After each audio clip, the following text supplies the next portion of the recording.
जय हिंद। आप सभी का स्वागत है serious Bihar official YouTube channel पर। आज का जो सेट नंबर है 11 है, जिसमें आरआरसी ग्रुप डी का एग्ज़ाम जो 23/8/2022 को हुआ था उसके सेकेंड शिफ्ट के प्रश्न को देखने वाले हैं। इस वीडियो को पूरा ज़रूर देखें, ठीक है, शुरू से अंत तक। और जो भी इस वीडियो पे नए हैं वो इस वीडियो को लाइक ज़रूर करें वीडियो को देखने के बाद, और शेयर भी करें। साथ ही इसी तरह के सेट प्रैक्टिस करने के लिए चैनल को सब्सक्राइब जरूर करें, ठीक है।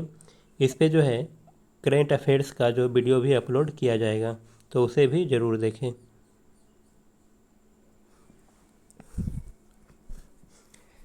पहला प्रश्न है, श्वेत प्रकाश का कांच के प्रिज्म में प्रवेश करते ही 7 घटकों में विभाजित होना कहलाता है। तो क्या कहलाता है? यह प्रकाश का वर्ण विक्षेपण कहलाता है, ठीक है। श्वेत प्रकाश का प्रिज्म में प्रवेश करते ही 7 घटकों में विभाजित होना प्रकाश का वर्ण विक्षेपण कहलाता है। वर्ण विक्षेपण की घटना में जो है, वर्ण विक्षेपण की जो घटना है तरंगदैर्घ्य का व्युत्क्रमानुपाती होता है। कहने का मतलब है जिस प्रकाश का तरंगदैर्घ्य सबसे कम होगा उसका जो है विक्षेपण सबसे ज़्यादा होता है, ठीक है। नेक्स्ट प्रश्न क्या है कि HNO3 KOH से अभिक्रिया करता है और KNO3 प्लस H2O बनाता है। यह किसका उदाहरण है? तो याद रखें कि यह उदासीनीकरण अभिक्रिया का एग्जाम्पल है, ठीक है। जिसमें HNO3 क्या है? HNO3 क्या है? अम्ल है। और यह क्या है? KOH क्षार है। और KNO3 क्या है? ये लवण है। और H2O क्या होता है? जल होता है। तो उदासीनीकरण अभिक्रिया में अम्ल और क्षार मिलकर जो है लवण और जल का निर्माण करता है, ठीक है। नेक्स्ट क्या है? ऐत्रेय उपनिषद क्या है? ऐत्रेय उपनिषद किस वेद के ऐत्रेय आरण्यक की दूसरी पुस्तक के चौथे, पाँचवें और छठे अध्याय से संबंधित है और इसे सबसे पुराना उपनिषद माना जाता है। तो ये सभी क्या है? ऋग्वेद, ठीक है, ऋग्वेद से संबंधित है। कौन कौन? ऐत्रेय उपनिषद और ऐत्रेय आरण्यक, ठीक है, याद रखना है। गोलीय दर्पण के ध्रुव और फोकस के बीच की दूरी कितनी होती है? कितनी होती है? तो फोकस की इसका कितना होता है? त्रिज्या का आधा होता है फोकस, ठीक है। क्या है? गोलीय दर्पण की जो फोकस होती है एफ वक्रता त्रिज्या की आधी होती है, ठीक है।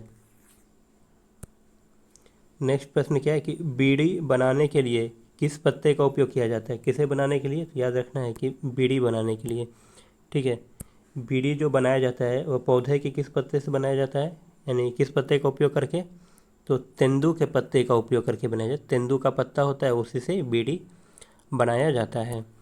नेक्स्ट प्रश्न क्या है कि किसके पौधे की पत्तियों में मेथनोइक अम्ल होता है? किसमें होता है मेथनोइक अम्ल? किसमें होता है? किस पौधे की पत्तियों में मेथनोइक अम्ल होता है? तो बिच्छू बूटी के पौधे में, ठीक है, बिच्छू बूटी के पौधे में।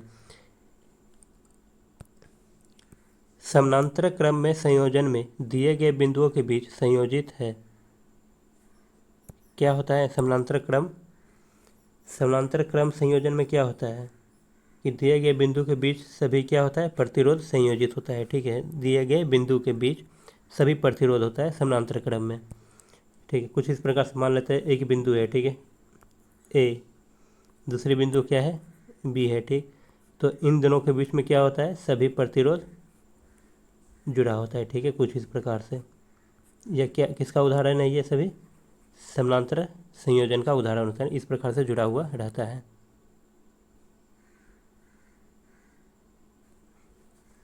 नेक्स्ट प्रश्न क्या है?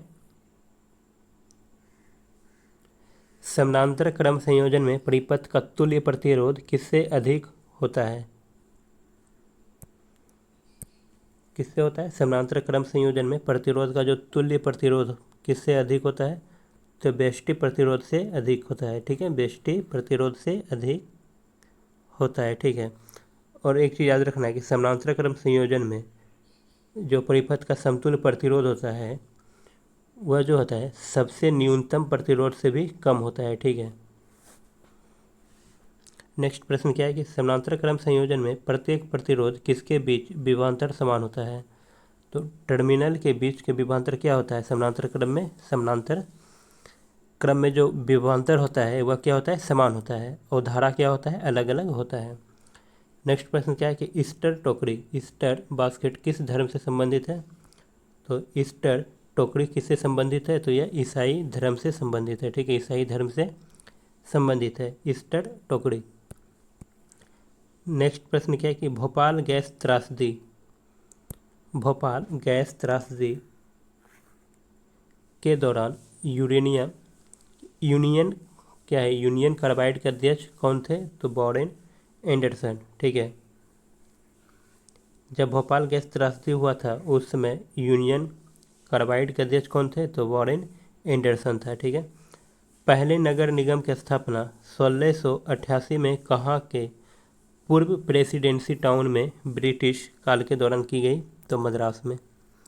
ठीक है, मद्रास में पहले नगर निगम की स्थापना किया गया है। पहले नगर निगम का स्थापना किया गया है कहाँ, मद्रास में। कब, 1688 में। नेक्स्ट प्रश्न क्या है कि भारतीय संविधान में कितने देशों से विशेषताएं ली गई है। तो भारतीय संविधान में जो विशेषताएं ली गई है कुल 10 देशों से ली गई है। ठीक है, 10 देशों से लिया गया है। ठीक है, भारतीय संविधान में विशेषता को। नेक्स्ट प्रश्न क्या है कि भारतीय संविधान की संघीय व्यवस्था के संबंध में कौन सी विशेषता सही है, कौन सी विशेषता सही है, तो बाई ऑप्शन इसका आंसर दिया गया क्या है, द्वैध शासन। ठीक है, द्वैध शासन दिया गया है, सही आंसर होगा। मनुष्यों में सामान्य प्रकुंचन अर्थात सिस्टोलिक और अनुसिस्थेनन डायस्टोलिक दाब क्रमशः होता है कितना। तो याद रखें कि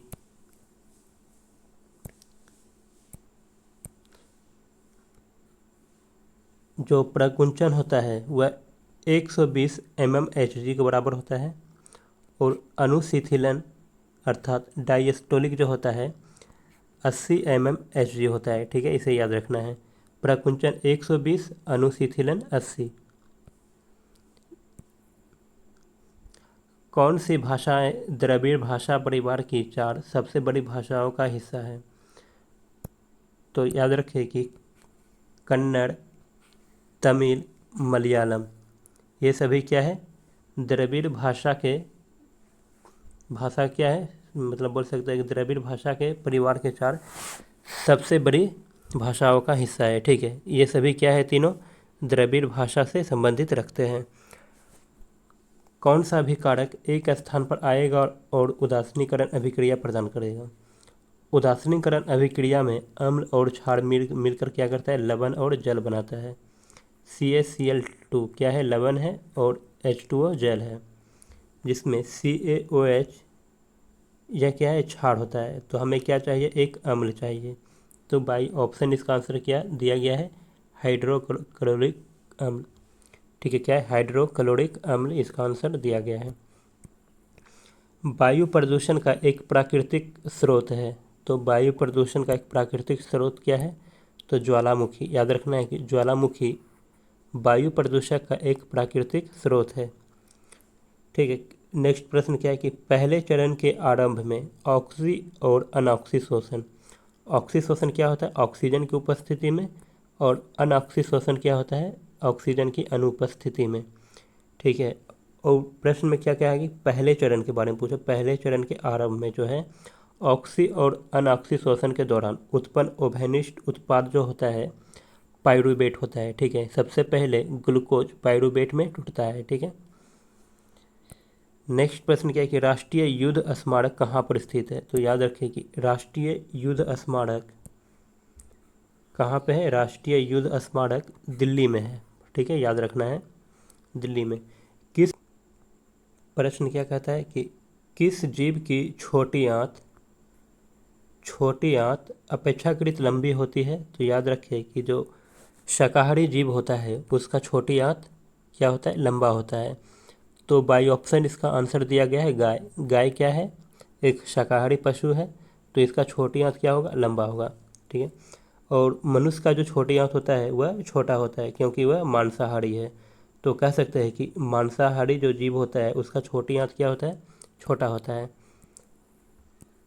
नेक्स्ट प्रश्न क्या है कि अभिक्रिया के लिए अवस्था के संकेतों के साथ संतुलित रासायनिक समीकरण है पोटासियम हाइड्रोक्साइड KOH, नाइट्रिक अम्ल क्या है, नाइट्रिक अम्ल, अम्ल क्या क्या है, जलीय विलयन है। तो इसका फॉर्मूला क्या होगा, HNO3 के साथ अभिक्रिया करके सोडियम नाइट्रेट विलयन और जल उत्पन्न करता है। क्या उत्पन्न करता है, सोडियम नाइट्रेट। इसका क्या है, जलीय विलयन है। तो सोडियम नाइट्रेट का फॉर्मूला क्या होगा, ये गलत है। ठीक है, ये गलत है, सोडियम नाइट्रेट नहीं, ये KNO3 क्या होता है, पोटासियम नाइट्रेट होता है। KNO3 क्या है, पोटासियम नाइट्रेट है। ठीक है, ये गलत है, पोटासियम नाइट्रेट है। और क्या जल बनाता है, तो बताना क्या है इसका संतुलित समीकरण। ठीक है, तो वहाँ से संतुलित समीकरण होता क्या है कि जो अभिकारक जो होता है उसके सभी परमाणु का योग जो होता है, सभी अभिकारकों के सभी परमाणु का योग बराबर होता है उत्पाद के सभी परमाणु के योग के बराबर होता है। तो यहाँ पर हम इसे बराबर कर लेंगे। ठीक है। नेक्स्ट प्रश्न क्या है कि कौन सी नदी हिमालय की सबसे पूर्वी सीमा को चिन्हित करती है। तो यह क्या है, ब्रह्मपुत्र नदी है। ठीक है, ब्रह्मपुत्र नदी क्या करता है, तो हिमालय की सबसे पूर्वी सीमा को चिन्हित करता है। ठीक है। नेक्स्ट क्या है कि नारियल के छिलके में मौजूद कौन सा ऊतक सबसे कठोर और दृढ़ बनाता है। ठीक है, तो याद रखिए नारियल का जो सबसे कठोर और दृढ़ बनाता है, कौन सा ऊतक बनाता है नारियल को, नारियल के छिलका क्या है, नारियल के छिलका में मौजूद कौन सा ऊतक कठोर और दृढ़ बनाता है। तो स्केलेरेन कायमा, स्केलेरेन कायमा जो होता है वह नारियल के छिलके में मौजूद होता है और यह कठोर और दृढ़ बनाता है। ठीक है, यह अखरोट में भी पाया जाता है। ठीक है, छिलके में जितना भी हार्ड हार्ड जो होती है, हार्ड जो होती है पदार्थ, उसमें क्या होता है, स्केलेरिन कायमा पाया जाता है। ठीक है, पौधे क्या बोलते हैं कि पेड़ पौधे के हार्ड भाग में, ठीक है, जो कठोर भाग होता है उसमें।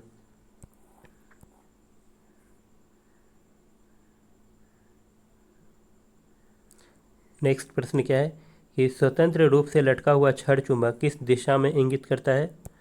तो याद रखिए कि जो स्वतंत्र रूप से चुंबक लटकाया जाता है तो चुंबक हमेशा भौगोलिक उत्तर और भौगोलिक दक्षिण की ओर इंगित करेगा। ठीक है, वायरस का एक उदाहरण है, तो बाई ऑप्शन इसका आंसर दिया गया है क्या, HIV। ठीक है, HIV क्या है, एक वायरस है। ठीक है, याद रखना है कि HIV क्या है, एक वायरस है। इसका नाम क्या होता है HIV का, तो ह्यूमन इम्यूनो वायरस होता है। ठीक है, ह्यूमन इम्यूनो वायरस इसका नाम है।